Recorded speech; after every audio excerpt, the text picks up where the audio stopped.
Hello everyone and welcome to the webinar Debate on Academic Freedom with Daniel Nehring, Dylan Kerrigan, and Joanna Williams. If you have any problems with the audio or viewing mode during the webinar, please use the Q&A box at the right of your screen and one of our helpful team members will get you back ASAP. At the end of the webinar, we will have time for Q&A from attendees, so please use the Q&A box to ask any questions to the speakers throughout the webinar, even though they won't answer them immediately during their initial presentations. And please also take note of the webinar hashtag, #AcademicFreedom, and feel free to ask questions or leave comments there. And now, to get us started, Dylan Kerrigan.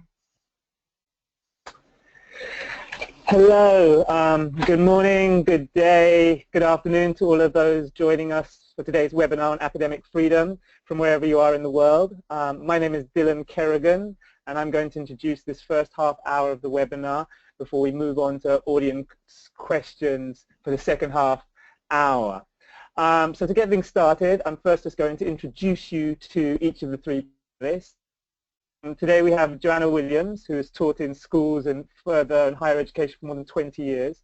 Most recently, she was a senior lecturer at the University of Kent in higher education and the director of the University Centre for the Study of Higher Education. She's the author of Consuming Higher Education, Why Learning Can't Be Bought, and Academic Freedom in an Age of Conformity, Confronting the Fear of Knowledge. Joanna Williams is the education editor of Spiked and a frequent contributor to British and international education debates. Most especially, you will have read of her in the Times Higher Education Supplement, the Telegraph, and the Guardian. We also have Dr. Daniel Nehring, who's a senior lecturer in sociology at the Institute of Humanities and Creative Arts at the University of Worcester. He previously worked at Busan National University in South Korea. Over the last decade or so, he's done extensive research on transnational self-help cultures, as reflected in his new book, Transnational Popular Psychology in the Global Self-Help Industry. Over the last few years, he's explored the contours of academic life under neoliberal hegemony, and he covers these quite regularly in his blog, The Social Science Space. And finally, I'm Dylan Kerrigan. I'm a lecturer in anthropology and political sociology at the University of the West Indies, St. Augustine campus, Trinidad and Tobago. I'm particularly concerned with issues of power, the shifts that occur, and how society adjusts or transforms as a result of these changes. So before we kick off the discussion of what and how it might be under threat, from where and in what ways, I'm going to take, each panelist is going to take about 3 minutes to outline some of the areas of interest they focus on and things they might touch on in today's discussion. So Jo, would you like to go first? Yeah, no problem. So I think that there are many, many threats to academic freedom nowadays, and I think they're coming from a plethora of different directions, and hopefully we can tease out lots of these in the discussion later on. But one area I'm particularly interested in is the direction that student politics is taking nowadays and the impact that student politics can have upon academic freedom. So this has become really big news in the UK and in the US especially, where barely a day seems to pass now without some news story focused upon the latest antics of students banning newspapers, banning fancy dress costumes, demanding trigger warnings for course content, asking for the university to be made into a safe space. And we have, in effect, over the past 18 months, I think, had a new vocabulary entering the language with things like microaggression and safe space and trigger warnings becoming words that we're all increasingly familiar with.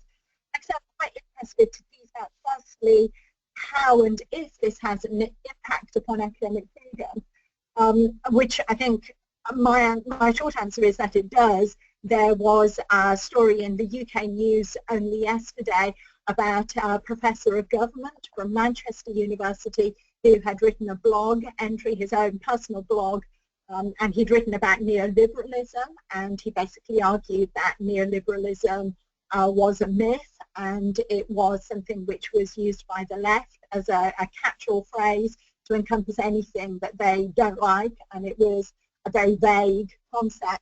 Now, I'm not particularly interested in whether I agree with that or disagree with that. What's interesting is that a student, a postgraduate student, who was incidentally not even being taught by this professor, wrote a letter and complained about this blog entry. He wrote to 3 senior members of the University of Manchester to complain about this professor, to complain about his blog entry and demand that the blog entry be taken down.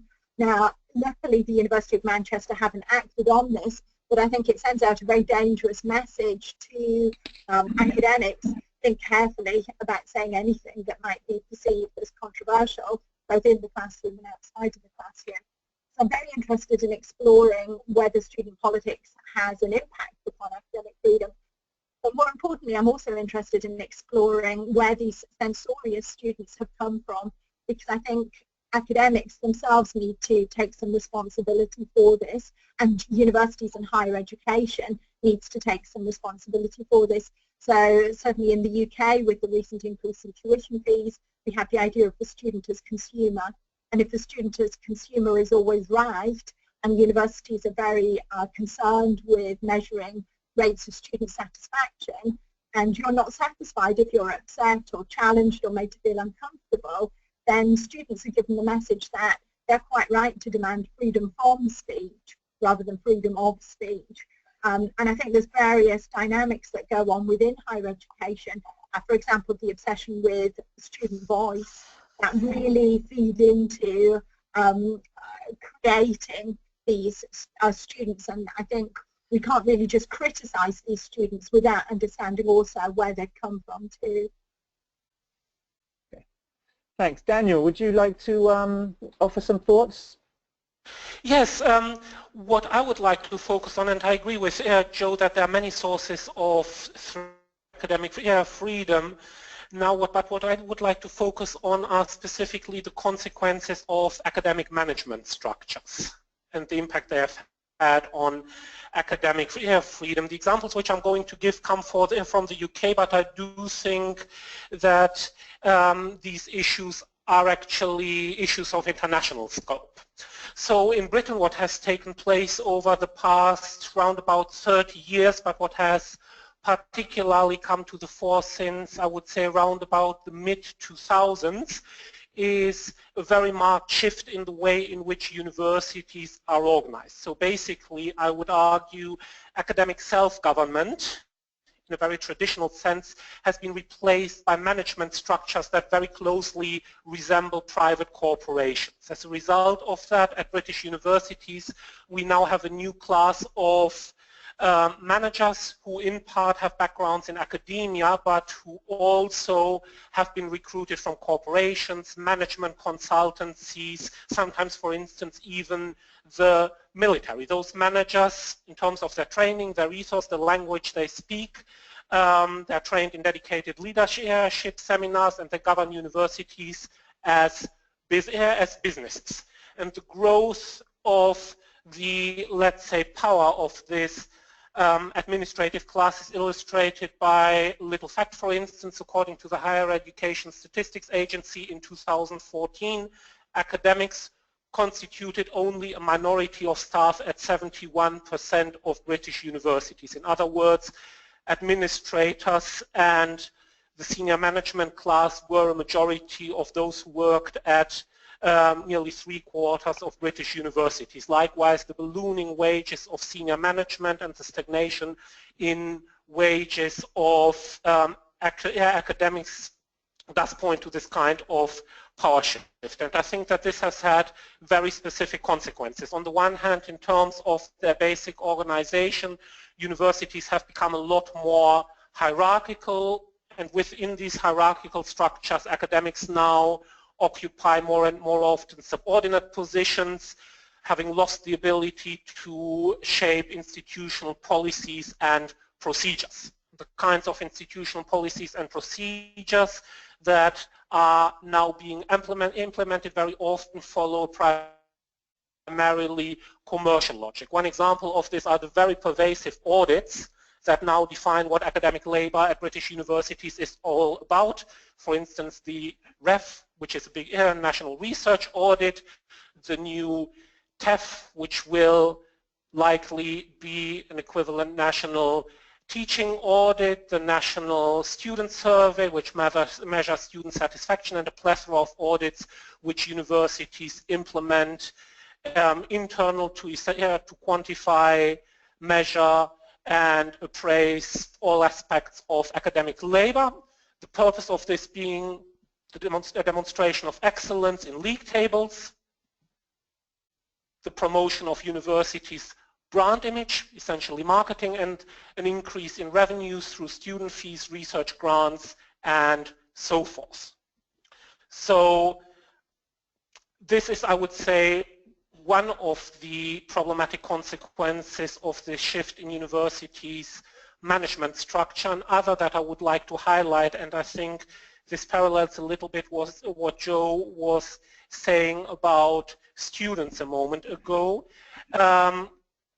Another aspect that I would like to highlight concerns the way in which the language of academic labor has changed. So management speak, simply put, has transformed heads of department into line managers, teaching into teaching and learning, and when we think about our research, we very often think about the revenue streams which we are going to generate through research grants. In other words, a kind of standardized terminology that doesn't have a distinctive academic background, but rather that comes from the world of corporate management, has invaded academia with very specific consequences.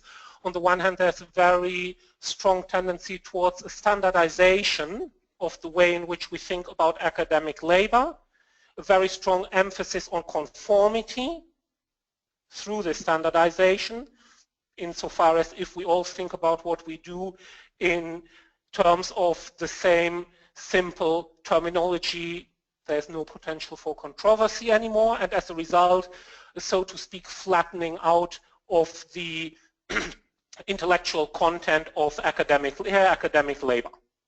So what does this all mean in the end? On the one hand, it means that British universities have, over the past decades, have created a kind of winner-takes-all system in which those at the top of institutional hierarchies, those are who are in full-time permanent employment and not casually employed as adjuncts, those who work at top research universities and not at teaching-intensive universities, those with the right gender, the right class background, and so forth, will enjoy a lot more freedom to engage in creative academic labor, so to speak, a hierarchy of academic freedom.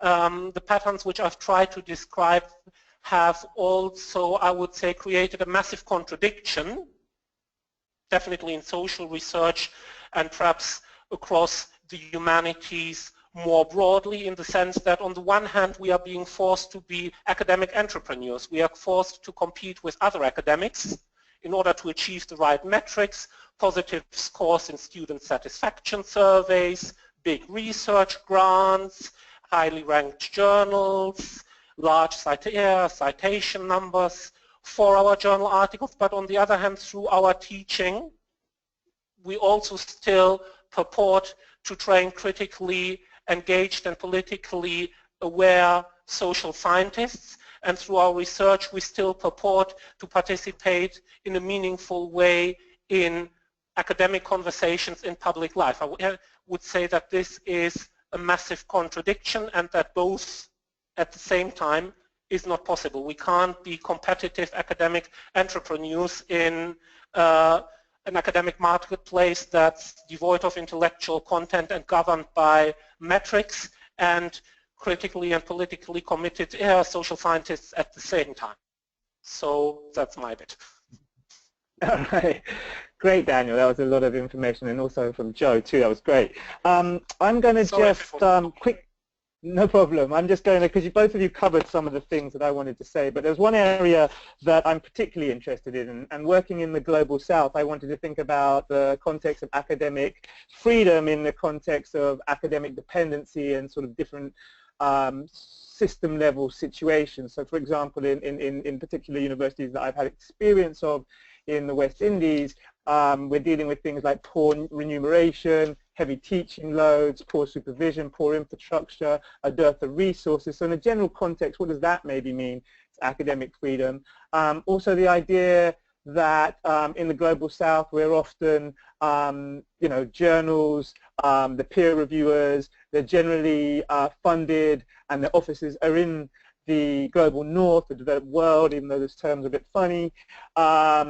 Also the idea that there's been a long legacy of importation of theories and ideas from the Global North to the Global South. And what does that mean? What does that mean if research paradigms, disciplinary frameworks, organize curricula and ideas in the Global South in the context of academic freedom? And also Raywin Connell's idea about Southern theory, about how in many ways there's an erasure of knowledge formations that emerge and that are generated in the colonial encounter and from the experience of post-colonial societies. And I'm reminded of the context of Eric Williams' famous book Capitalism and Slavery, which, you know, was published around 75 years ago, and you know, really sort of rewrote with lots of evidence a lot of the theories, history and political myths that have been peddled by sort of British society about slavery.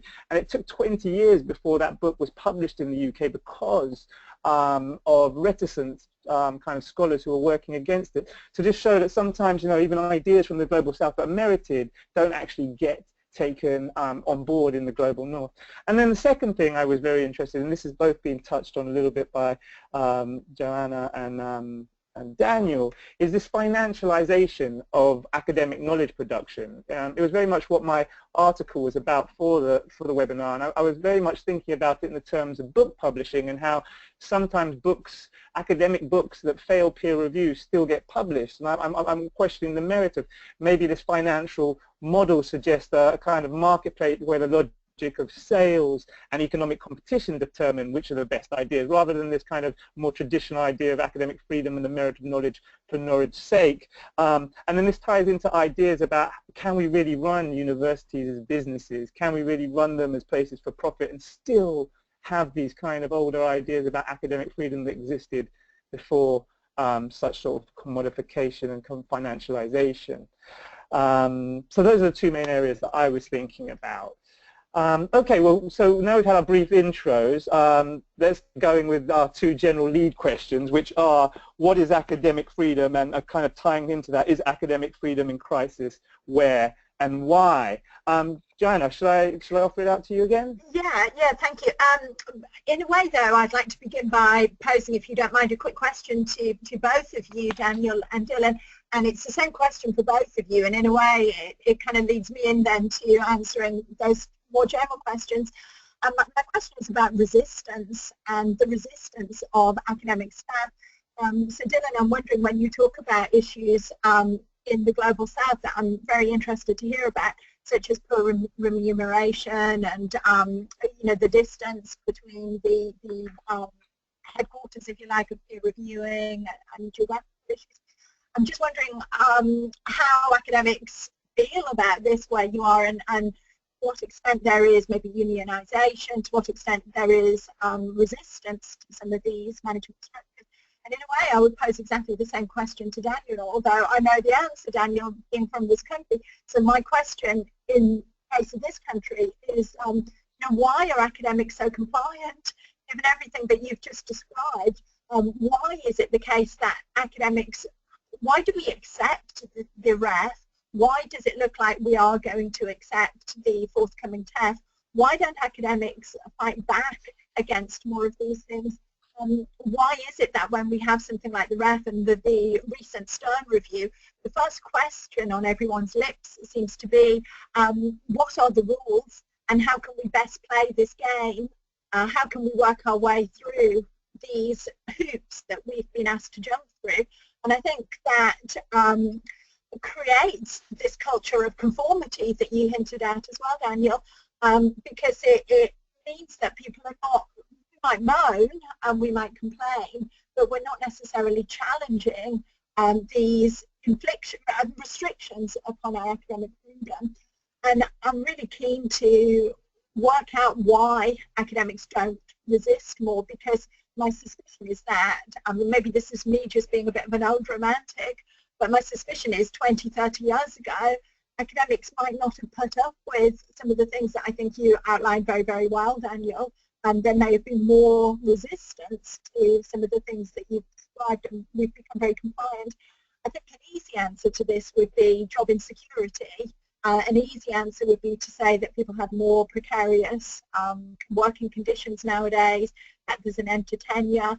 But I wonder whether that easy answer is the only answer.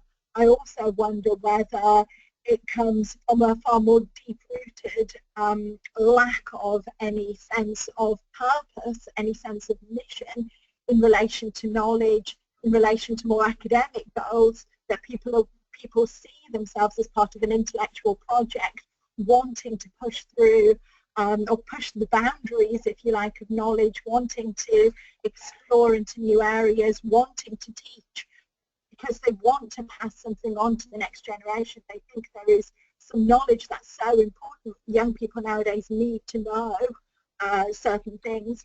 And I wonder if it's this kind of lack of any real intellectual mission that makes people more compliant in terms of our role is to jump through certain hoops, and all we need to do is find out what the rules are so we can better play the game.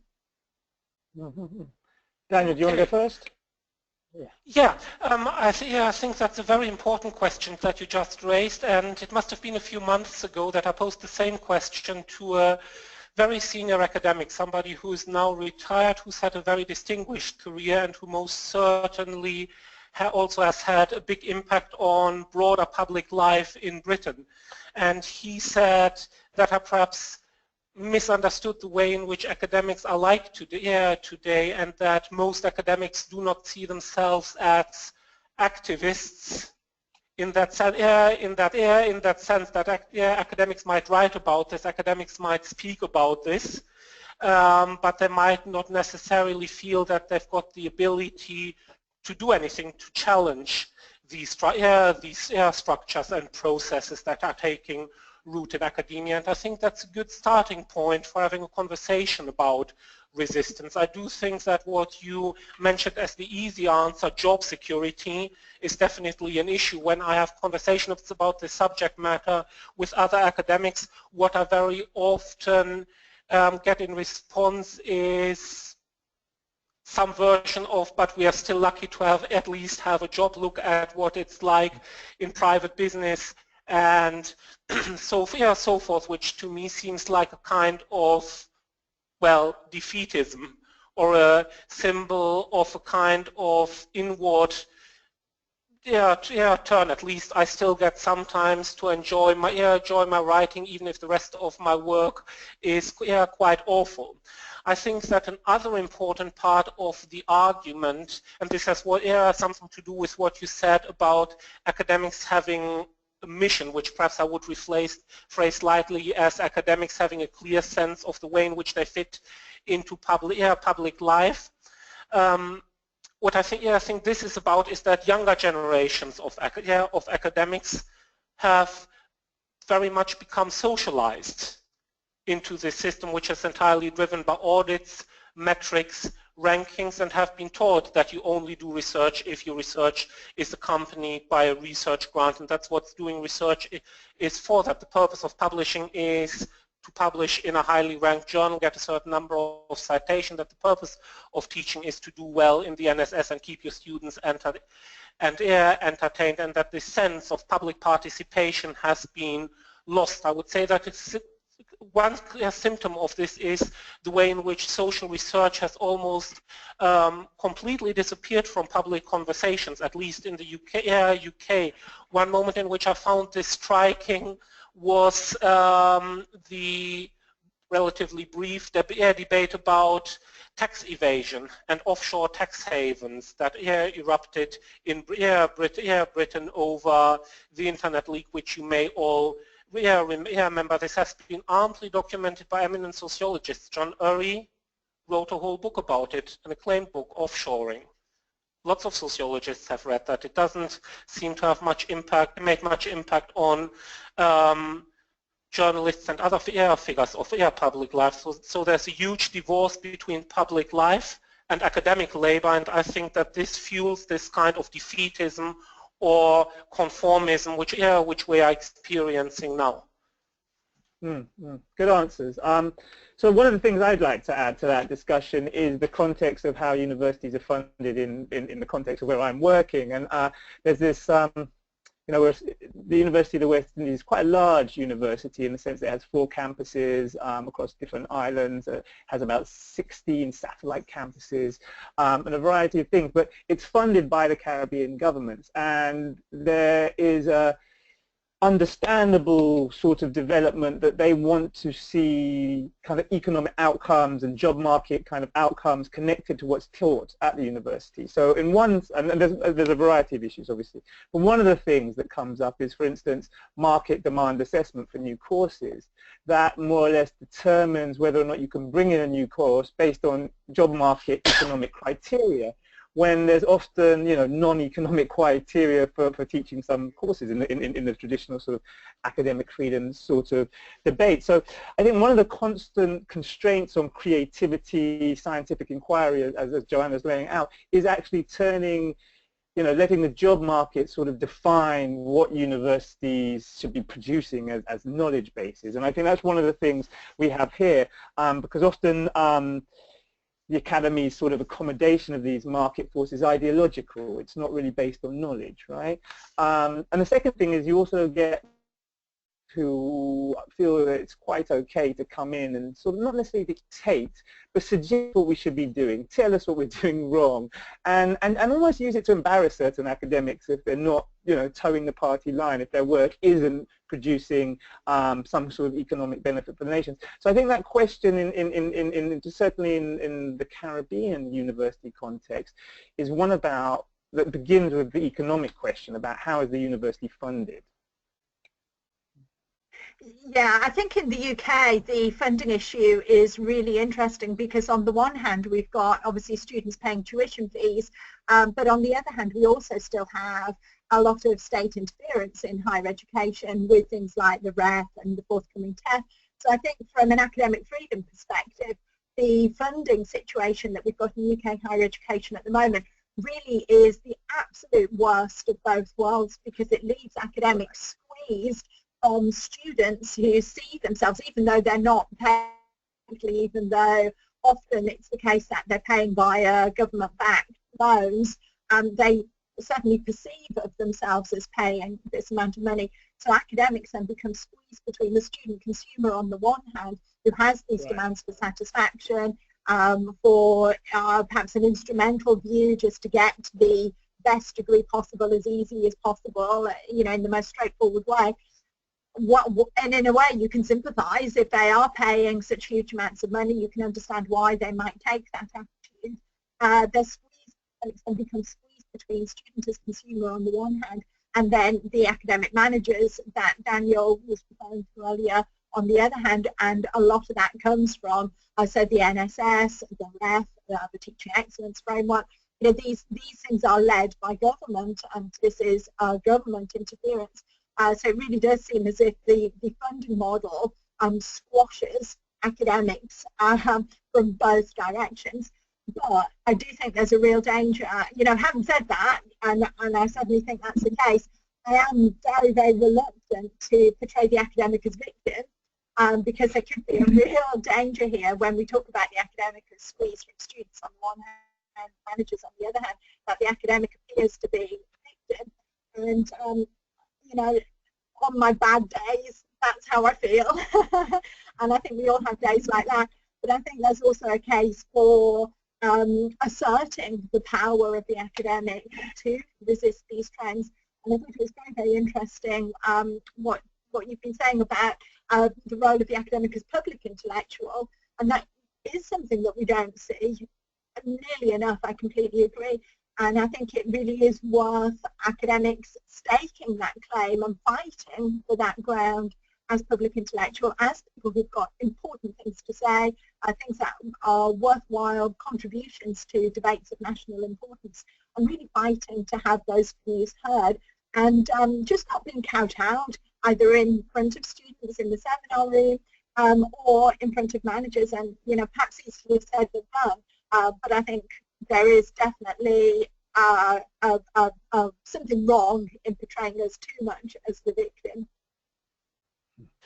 Yes, I agree with Joe on these observations, and I would like to add to that I think it's very important how, so to speak, the power flows in academic institutions, and students who come into the system very young with expectations which haven't necessarily been created by themselves, are exposed to what I mentioned before, a language of academic life, a language of academic labor that seeks to standardize, that seeks to totalize, and that doesn't leave much room in the first place for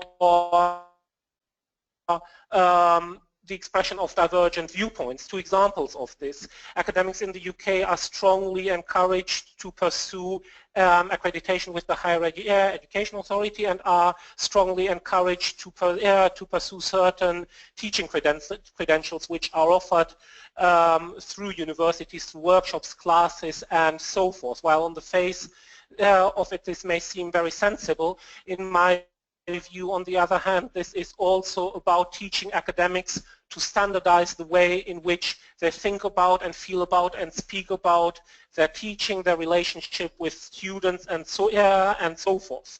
A classic example of this is the mandate of referring to your teaching always as teaching and learning in a very standardized way. A second example, tone of voice policies. Virtually all UK universities have them nowadays.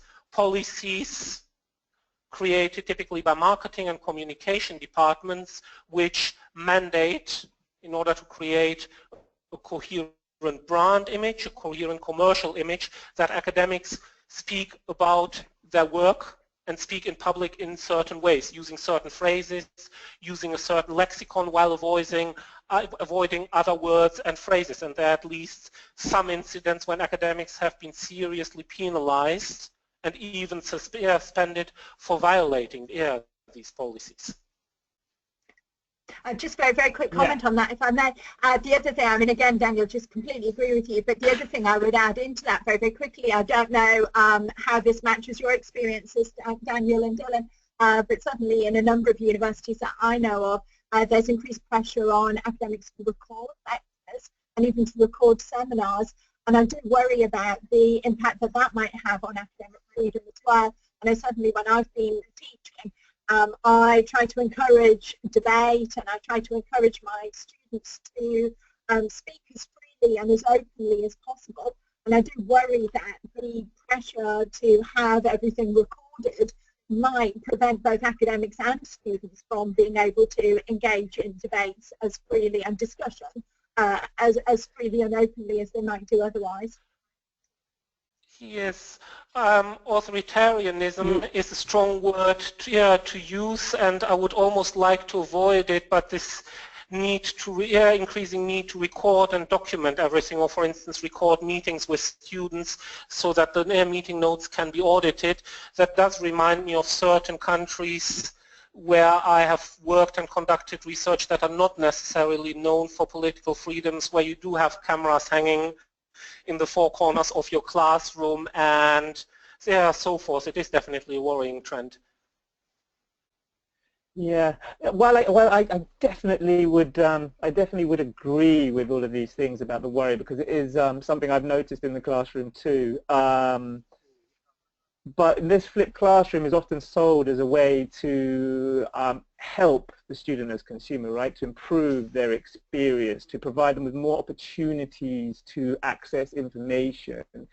So it's really about this transformation of the student from where I'm standing into this consumer. And again, you know, being a sociologist, I'm always thinking about this money question. You know, if we change the funding of universities, we change the whole reason for being, you know, essentially.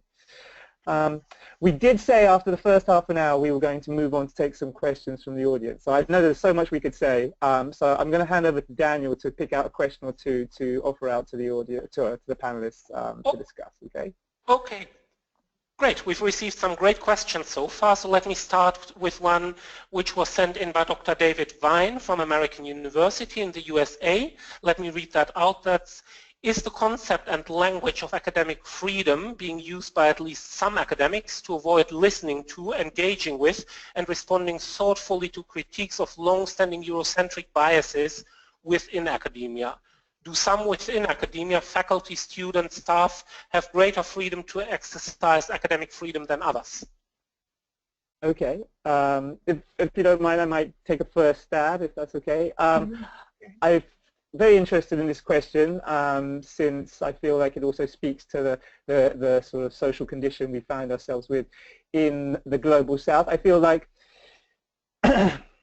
there's so one of the questions that we often have in political philosophy classes in the Global South is the idea of freedom as contained in academic freedom. Is there a point where you can say the Enlightenment idea of freedom was racialized, where it was it didn't include people of color, it didn't include black people? So the philosophical argument is that sometimes maybe there's inequalities in the world that sort of need balancing out, and perhaps it takes a social justice frame of argument, and therefore sometimes these safe spaces, these trigger warnings, are actually part of that process of what many people call decolonializing, particular courses and particular ideas to include other voices that haven't necessarily traditionally been held. So do I think that the concept of academics being used to avoid listening to and engaging and responding? I think it's definitely a question to ponder. I don't know personally if they do that, but I do think the second part of the question, that some people have more or greater power or greater freedom to exercise academic freedom than others. And that can be geographic, that can be about social kind of class-based ideas and a plethora of other things. I'm not sure what others think. Mm-hmm. I mean, I will try and answer that question in reverse order, and I'd start with the issue of greater power. I think this is a situation which is changing within higher education very, very rapidly indeed. I think when we think about traditional power relationships and traditional hierarchies, we have this perception of the old white man at the top of the heap. I think certainly within the UK context, this is something which is changing a lot, and it's interesting because we've been talking previously mostly about the student and the student as consumer and the student with the power. And I think the example that I used at the beginning of the discussion about the student from Manchester complaining, and this student obviously perceived of himself as having some power to have his voice heard. And there have been a number of high-profile cases in the UK over the past year or so. I'm thinking in particular of the case about Sir Tim Hunt, who I'm sure everybody is aware of, the bioscientist researcher into cancer, who was called out, to use that expression. And I just think the power hierarchies that we always used to assume, I think we can't automatically assume that they continue to be in place. I think it's a very fluid situation in terms of power in higher education at the moment. Is that freedom being used to stop challenges to the kind of white curriculum, if you like? I think it is a very interesting question. My gut instinct is no, because I think a lot of the challenges to the white curriculum are coming from academics themselves, and it's not the case that, again, you could create this very traditional, very stereotypical image of academics as a bunch of old white men fiercely guarding a traditional liberal curriculum and barricading themselves into offices to stop any attack on this canon. But I actually don't think that's the case at all. I think if you look at most of the decolonize the curriculum movements, it's actually academics who are leading the way, and it's academics who are themselves at the forefront of asking for curricula to be decolonized and to include greater number of texts, greater number of authors.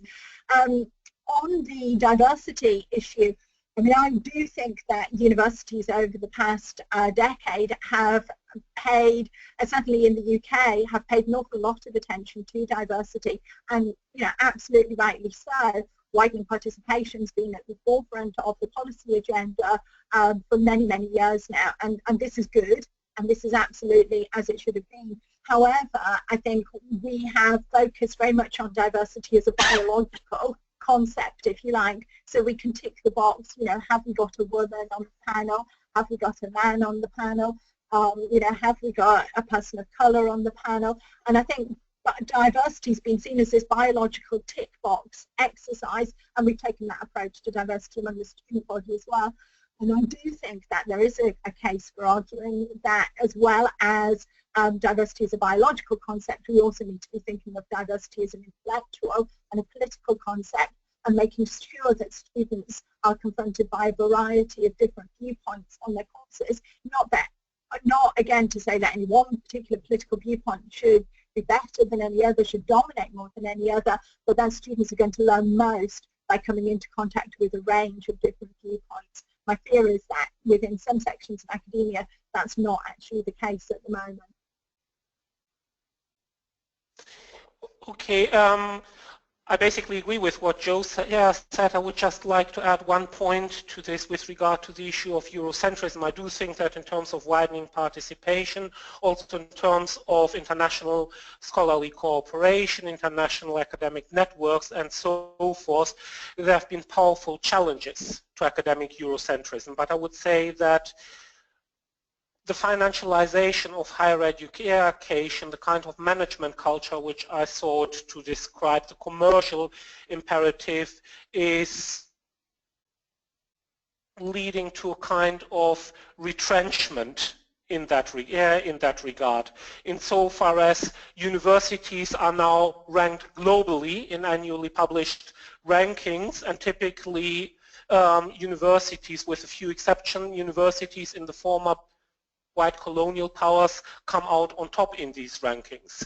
Those universities are financially very often much more powerful than their counterparts, and they use this financial muscle, for instance, to set up, it's a polemical term, but let me use it anyway, colonial campuses in societies that they see as financially lucrative, in China and other parts of East Asia, sometimes in the Americas, often in ways that are very controversial. If you, for instance, will recall the controversy about the Yale National University of Singapore collaborative college that was recently set up in Singapore. So I think there are tendencies both ways. There's an expansion of academic freedom at perhaps a level of purely scholarly cooperation, but the management structures, the financial structures that underpin academic labor are pointing in the opposite direction, certainly.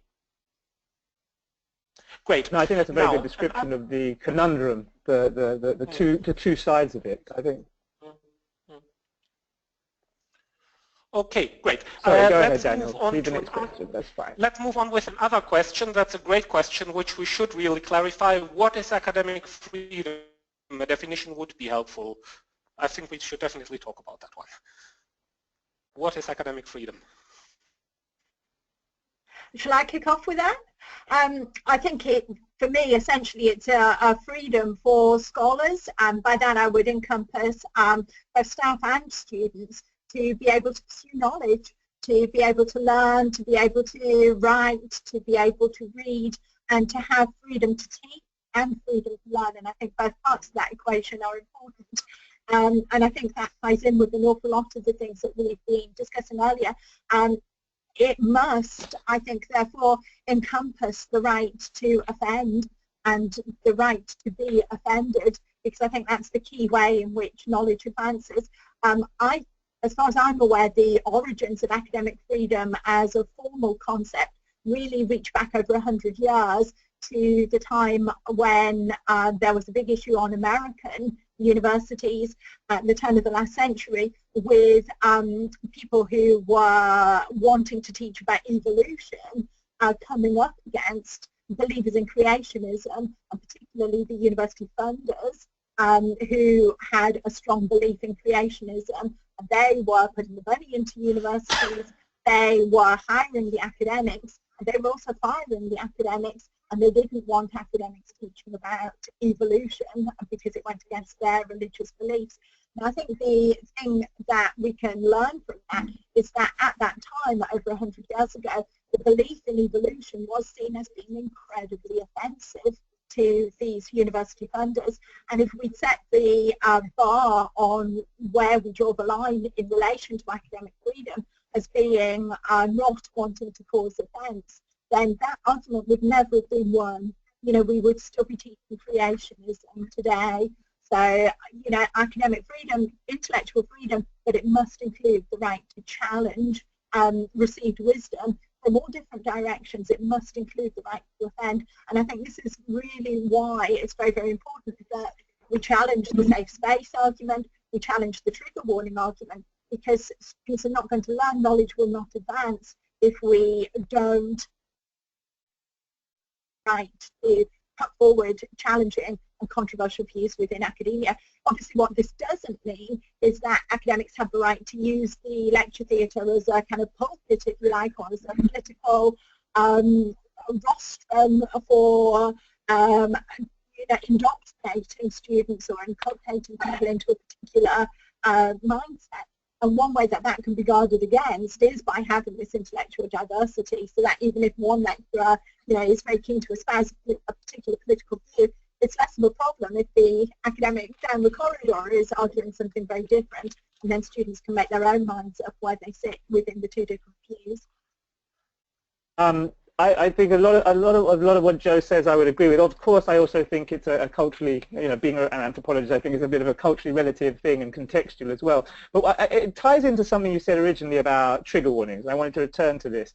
To offer a slightly different argument, and I can't remember, somewhere I read it and I can't remember the author of it, so it's not my own argument, but it's the argument that perhaps trigger warnings are also about problems of academic labor, in the sense that maybe we have problems that we don't have great teachers, and therefore they fall back on things like trigger warnings because it's a way to deal with the material in a safe way for them, in a way that, you know, isn't confrontational, that sort of makes the student not dissatisfied with the consumer experience that they're having.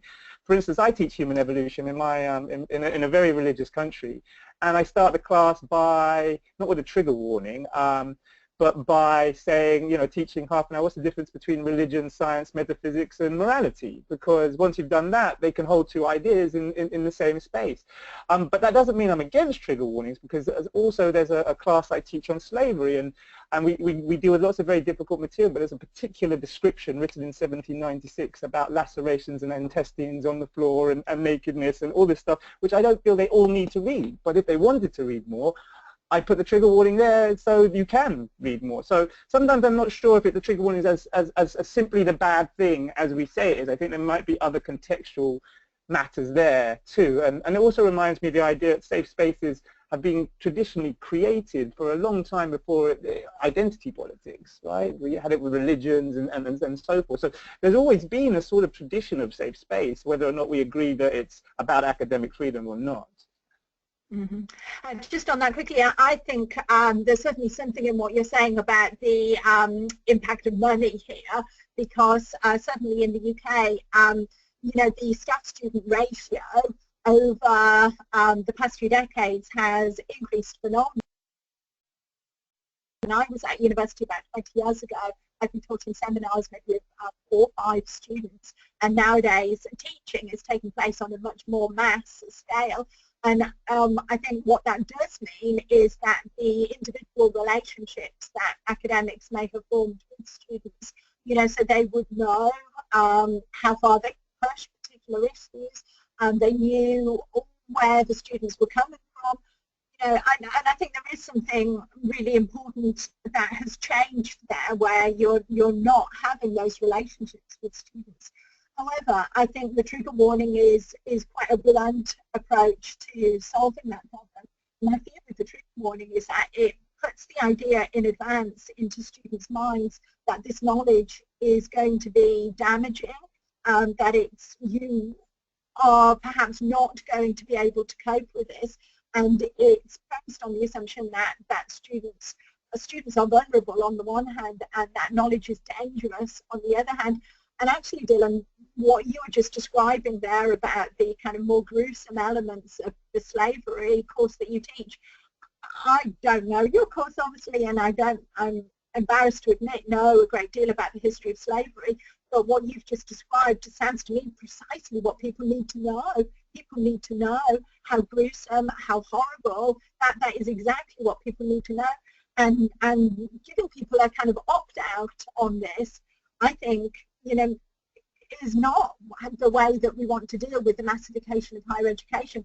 I think we want to say to students, look, this is something gruesome, but because it's gruesome, that's precisely why you need to know about it. And I have faith in you, I have confidence in you as students that you are going to be able to cope with knowing about this. Yeah, just to tack on, I think that's fair statements. The only thing about the slavery thing is there's different gradients of the gruesomeness that you can use in class. So this is the extreme gruesomeness that generally I wouldn't use. But yeah, I take your point. Sorry, Daniel. Yeah. Oh, all right. Shall we move on to the next question?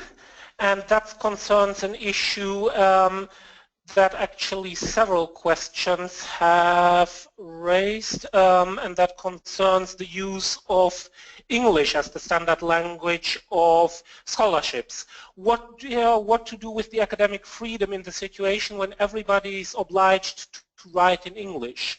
It's a technical problem, but it's the most sensitive problem for the academic community in the non-English speaking world. This is one question which we've received on that, and the second is Southern academics suffer from the additional issue to that just mentioned by Dylan, that the requirement that they use English cuts out contextual considerations that should be taken very seriously by scholars, but that are lost in the process of translation into English. Other factors such as the non-acceptability of things that aren't in line with Western scholarships are also there, and that second question was sent in by Jim Harris. Right. Okay. I'll just take. One of the things about the Caribbean is that we have, we have Spanish, French, Dutch, and English. So our Caribbean Studies Association, for example, prints everything in every language. So we actually think about these issues quite a lot. But because we don't have a loud voice and we're not quite major in terms of output, it's not necessarily something that is, I guess, that well known about the Caribbean. Of course, there are exceptions to the rule of journals that are just in English. But for me, one of the questions is that you get paid more, you get more status, you get more kudos if you write in English. So that's why, in many ways, the system's kind of tilted in that direction. I'm not sure what others might think about that. Yeah, I agree. I mean, oh, sorry, go on, Daniel. No, Daniel. You first. I don't really have a lot to say on this issue, really, apart from sympathies. I mean, I do wonder to what extent this is a higher education issue or to what extent it's a publishing issue. I guess where they combine is the impact that industry and publishing is having on higher education. And, why is it the case that all academics are looking to publish not just in English-speaking journals, but in a very narrow range of English-speaking journals? Why is it that there is such a kind of monopoly, if you like, on a few journals as being this is the best place to publish in order to further your career, in order to become reputable? And I think you can see there's kind of industry and finances at play and pushing the dynamic from the publishing industry's perspective. But there's also, again, the government policy that pushed researchers in this way as well, with the REF kind of incentivizing publication in such a narrow range of journals. So, yeah, I do think this is a problem. I'm not sure quite where you get to the bottom of this problem. I think if academic life was different and if there was more kind of respect or respect for the academic as public intellectual, then I think it would be more allowed, permitted, it would be able to make an impact in their own language or in different languages. I would just say as one kind of tiny additional point there, certainly my experience, not so much in publishing, but in teaching, is that some of my international students over the years have had far better English than some of my English students.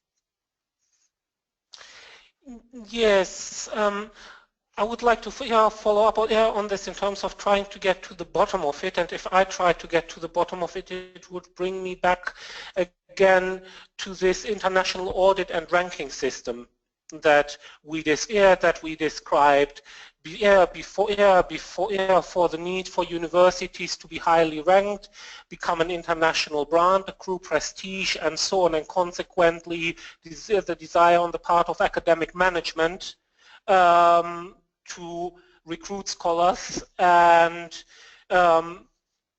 to employ scholars who are well published in a very narrow range of journals. So for instance, in East Asia, for tenure track or tenured positions, it's very common that you need to have published specifically in journals that are ranked in the social science citation index, at least in the social sciences of course.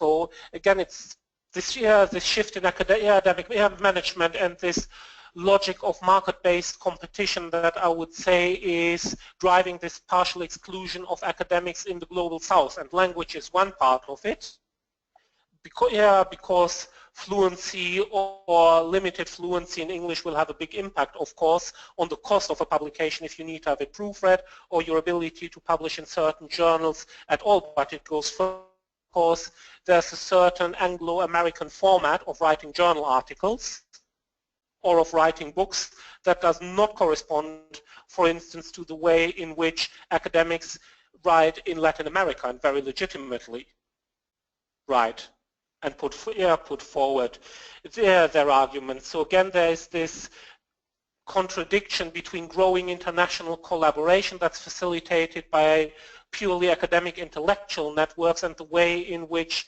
corporate structures in academia, audit systems, rankings, market-based competition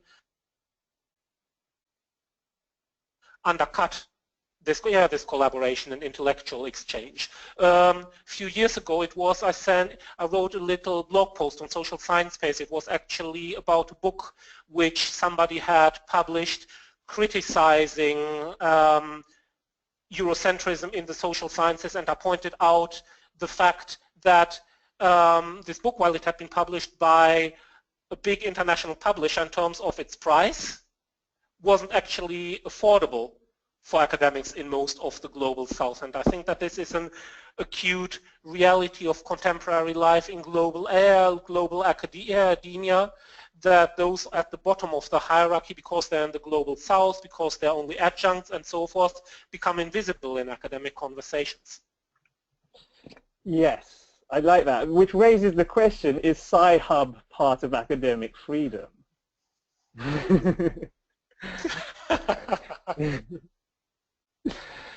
Right. Well, okay, shall we take one more question since we only have 3 minutes left? Yeah. Yes. Let me read out an additional question. Does academic freedom really exist? To my mind, there's seemingly a barrier to entry in academia where some who are less accomplished are sometimes preferred for various reasons. Shouldn't academic freedom still be standardized to ensure the objective of freedom is available to all? You will recognize that what is acceptable in the Caribbean may not be acceptable in Europe, for example, and vice versa. Jo, would you like to? That's a big question. I'm trying to think how to answer that question quickly, and struggling. I think academic freedom, in my experience, is being threatened from so many different directions nowadays. In my worst moments, I just think academic freedom doesn't exist nowadays. I think when we look at, there's so many things that we haven't even touched upon in the past hour that we could easily talk about, such as the PREVENT strategy in the UK, which is about looking at rooting out so-called extremists. A government program, a government initiative, which is about taking radical ideas out of the university, very explicitly about taking extremism out of the university. In my mind, if you can't discuss extreme ideas and radical ideas in a university, then where can you discuss them? So we've got government policies like that, things that we have talked about, like the focus on the monitoring, the audit culture, so many different dynamics. And I think at heart what you put into this then is go back to something that I was saying very early on. Far too often, academics with very little to say and far more enthusiasm, unfortunately, and sometimes for good reason, about playing the game and keeping their heads down. And I think you put it well, Daniel, when you talked about people being socialised into behaving this way. But I think the upshot is this kind of very conformist culture where people do what they have to do and you know, tick the boxes and meet the requirements. But in terms of experimentation, in terms of intellectual challenge, in terms of really pushing the boundaries, you know, I don't think academic freedom exists, and that's my very depressing conclusion. But that doesn't mean to say that I don't think it's something worth fighting for, because I very definitely do think it's something worth fighting for. Okay. I'd like to answer this question. I'd like to answer the question in a slightly different way. I would say that it actually doesn't matter whether academic freedom exists or not, even if academic freedom, or precisely when academic freedom is only an intellectual fiction, so to speak, it's eminently important as a kind of point of orientation, as a kind of guiding star for academic labor and for what we should be trying to achieve through our academic labor. In the end, we don't work for management consultancies, we don't work for private research corporations, and we are not customer service agents in a call center or at McDonald's. Academic labor and the way in which we engage with knowledge, reproduce knowledge, and sometimes, if we get lucky, produce knowledge, plays a very different role, or should play a very different role in public life. And if we take this kind of defeatist position that we spoke about before, oh, but at least we can still do a little bit of writing in our free time, at least we've still got a job, if we assume this kind of defeatist position, then we also concede our position in public life with huge implications for, well, the nature of public life, the nature of democracy, and so forth. All these are big words, but I do think that these are ideas with which academics really need to engage. All right. This is why academic freedom as an ideal is so important. Okay, I'm going to say that those are two very good answers that I agree with, and that we've run out of time, so we're going to have to continue this conversation offline. I think Michael's going to lead us out shortly. Yes, that is indeed all the time that we have for today. I want to thank you, the audience, for joining us, and I want to give a special thank you to Joanna, Daniel, and Dylan. We'd also like to thank the other contributors to the Academic Freedom series that's appearing on the Social Science Space website, Hugo Radis, Sam Binkley, and Craig Brandis, as well as those adding their comments as the series runs. In the coming weeks, expect an email that includes a link to view the archived webinar, and as well as some answers to some of the questions that we did not get to today. And there were many, many genuinely great questions that we did not get to today, and we'll attempt to answer some. I don't think we'll be able to answer all of them unless the series runs forever, which might not be a bad thing. Anyway, please stay connected with us on our blog, socialsciencespace.com, for information about upcoming webinars. And thank you again. Goodbye.